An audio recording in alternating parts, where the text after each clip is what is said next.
Dito natin uumpisa ng ating biyahe panorte sa arko ng Ilocos Sur. At nakarating na nga tayo dito sa may tabi ng dagat guys, malapit sa Bigan.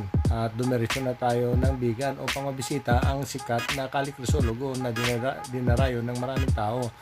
At masaksihan natin kung ano ang meron dito sa kaling ito. At ayan, nagbibigay tayo guys upang ipakita sa inyo kung gaano ka-busy ang kali na ito. Ayan, habang naglalakad at tingin tayo sa gilid, mga talaga ako sa lugar na to guys. Dahil ang makikita ko sa paligid, puro mga old style na bahay na para kang bumalik sa unang panahon.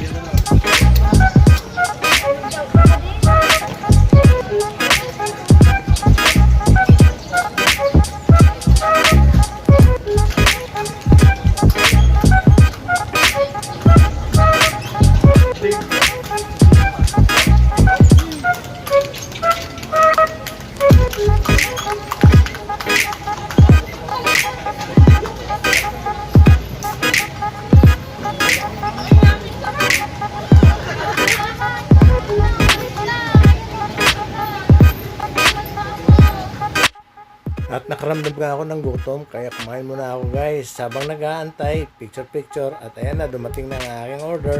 Ito pala, ang order ko ay ang sikat sa restaurant na kinainan ko, yung tinatawag nila na bagnet. At pagkatapos ko nga kumain guys, lumas agad ako at nag-ikot-ikot upang makita pa kung ano pa ang meron dito sa Kalineko.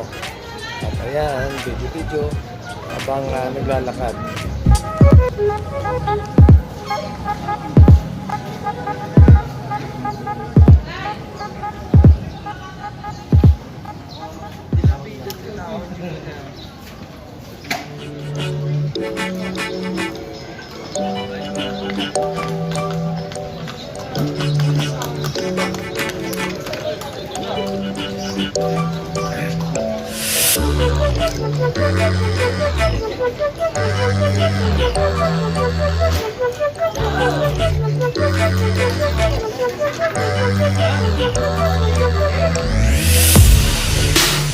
At pagkatapos ko mag-ikot dito sa Bigan, dumiretso na ako ng Ilocos Norte. At nagpa-picture muna ako pagdating ko sa arko ng Ilocos Norte guys.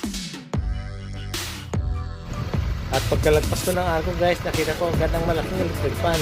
Kaya minabuti ko muna, kuhanan muna ng video bago ako tumuloy. At nakarating na ako dito sa Pagudpud guys. At bago ako pumasok sa Pagudpud, nag-picture muna ako ng video.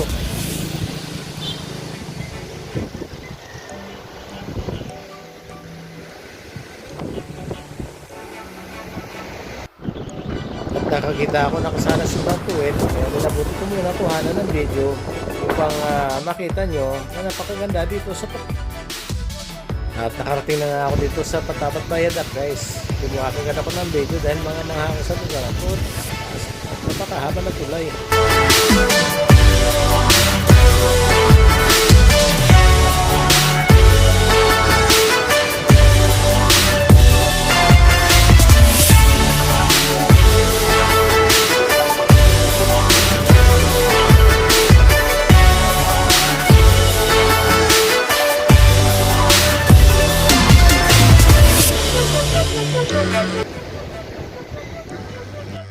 At nung naghahanap na nga ako ng matutuluyan dahil paggabi na guys, nakita ako ng seafood restaurant at minabuti ko muna kumain.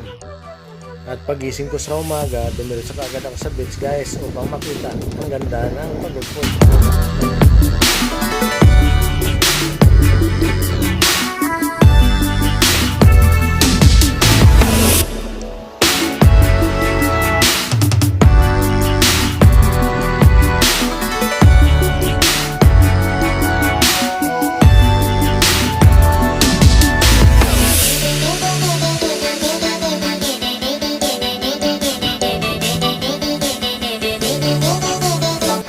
Napakasarap pakinggan ng hampas ang alon. Tila ba inaakit ako na maligo sa dagat. Pero hindi ako nagpadala dahil wala akong dalang damit. At binidyon ko ang mga hampas ang alon sa aking mga paa guys. At pinadamdam ko kung gaano kasarap ang tumayo sa tabi ng dagat.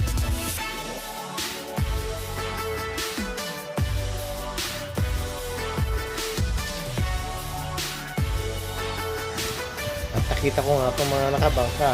Akala ko mangingisda, tinanong ko kung meron silang nahuli. At sagot sa akin, wala.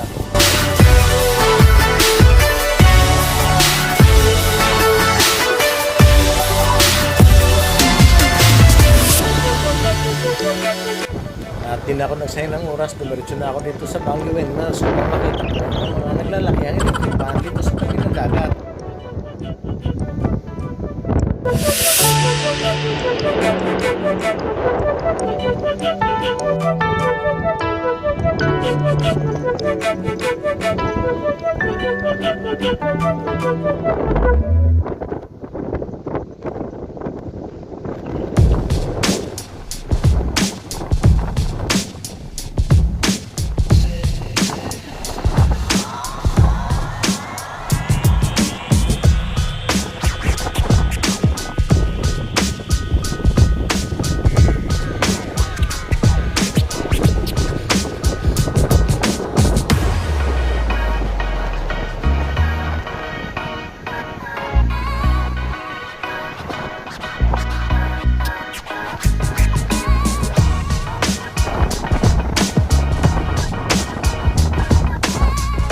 Binigyan ko na rin ang Super Hatchery dahil mga ako nito dahil ngayon ako nakakakit. At pagkadaan ko pala dito sa May Paway guys, nakita ko yung Japanese restaurant at minabuti ko munang huminto upang matikman ang kanilang mga pagkain. At pagkadating ko dito sa may bahay ni Chubby Chingson guys, may nakita ako nagtitinda ng native na ubas. Kaya bumili muna ako upang matikman kung ano nga ba ang lasa ng native na ubas. At bago ako tuluyang umuwi, dumaan muna ako dito sa shopping capital of the North, ang San Juan, Laon.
What we do here is go back.